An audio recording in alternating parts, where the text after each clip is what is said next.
मुंबईत सार्वजनिक गणेशोत्सवाच्या मंडप उभारणीसाठी खड्डे न खोदण्याचे आदेश मुंबई महापालिकेने दिलेत। खड्डा खोदल्यास प्रति खड्डा 2000चा दंड वसूल करण्याच्या सूचना पालिकेने दिल्यात।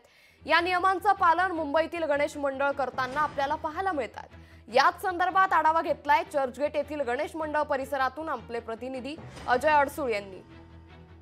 गणपती बाप्पाचं आगमन अवघ्या काही दिवसावर येऊन ठेपलेलं आहे। मात्र मुंबईमध्ये जर पाहायला गेलं तर संपूर्णपणे सार्वजनिक गणेशोत्सव मंडळाची तयारी ही अंतिम टप्प्यात आलेली पाहायला मिळत आहे। संपूर्णपणे या ठिकाणी भव्य असा मंडप याचबरोबर इतर महत्त्वाचं साहित्य या ठिकाणी लावून संपूर्णपणे 11 दिवस जो गणपती बाप्पा या मंडपामध्ये विराजमान असतो त्याच्यासाठी जय्यत तयारी करताना आपल्याला संपूर्णपणे पदाधिकारी या ठिकाणी पाहायला मिळत आहेत। मात्र मुंबई महानगरपालिकेने जो काही आदेश काढलेला आहे, जो काही मंडप उभारणीसाठी आपण बांबू रवण्यासाठी जो काही खड्डे खांदतो ते जर खड्डे या गणेश मंडप परिसरामध्ये जर खोदले तर प्रति खड्डा 2000 रुपये दंड लावण्याचा आदेश मुंबई महानगरपालिकेच्या माहिती पुस्तिकेमध्ये काढलेला आहे। त्यामुळे गणेश मंडपाचे सर्व हे मंडळाचे जे पदाधिकारी आहेत ते अशा पद्धतीने कुठेही खड्डे खणताना आपल्याला पाहायला मिळत नाहीत। त्यामुळे कुठेतरी रस्त्यावर नागरिकांना याची अडचण निर्माण भविष्यात होऊ शकते, यासाठी पालिकेने हा एक महत्त्वाचा निर्णय घेतलेला आहे। त्यामुळे नागरिकांना कुठेही रस्त्यावर चालताना याचा त्रास होऊ नये ही काळजी मुंबई महानगरपालिका आपल्याला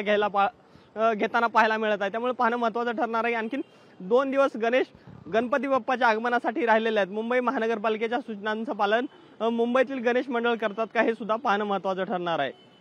कॅमेरामॅन विनोदसह मी अजय अडसूळ, लोकशाही न्यूज, मुंबई।